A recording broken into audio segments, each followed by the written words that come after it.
യേശുവിൽ പ്രിയരെ, ആഴ്ചയിൽ ഒരിക്കൽ നിയമം അനുസരിച്ചാൽ ബാക്കി സമയം മുഴുവൻ നിയമനിഷേധം നടത്താം എന്ന അനീതി നിറഞ്ഞ ഒത്തുതീർപ്പ് ഫോർമുലയെ ധൈര്യത്തോടെ മാർത്തോമാ ക്രിസ്ത്യാനികൾ ഇനിയും ചോദ്യം ചെയ്യും.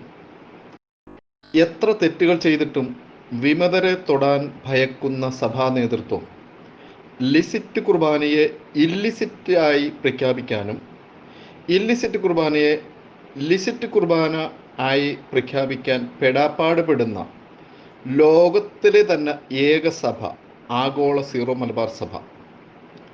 മെത്രാന്മാരെ, എന്തിനായിരുന്നു ഈ പ്രഹസനങ്ങൾ? നന്മയെ തിന്മ കൊണ്ട് ജയിക്കുന്നവരെയാണോ സീറോ മലബാർ സഭയുടെ മെത്രാന്മാർക്കിഷ്ടം? സഭയുടെ കുർബാന വിഷയത്തിൽ തിന്മയെ പ്രോത്സാഹിപ്പിക്കും വിധം അനുസരണക്കേടെന്ന സ്വന്തം പ്രവൃത്തിയിലൂടെ തിന്മയ്ക്ക് അനുയോജ്യമായ രീതിയിൽ പ്രവർത്തിച്ചാൽ വിജയിക്കുമെന്ന് കത്തോലിക്ക വിശ്വാസി സമൂഹത്തിന് മുന്നിൽ തെളിയിച്ച മെത്രാൻ സിനഡിന് പ്രത്യേക അഭിനന്ദനങ്ങൾ. സഭയിൽ എന്തെങ്കിലും ചെയ്തെന്ന് മാർപ്പാപ്പയെ ബോധിപ്പിച്ച് അധികാരം നിലനിർത്താൻ പുഞ്ചിരിച്ചുകൊണ്ട് വിശ്വാസികളുടെ കഴുത്തറുക്കുന്ന മേജർ ഒന്നോർക്കുക.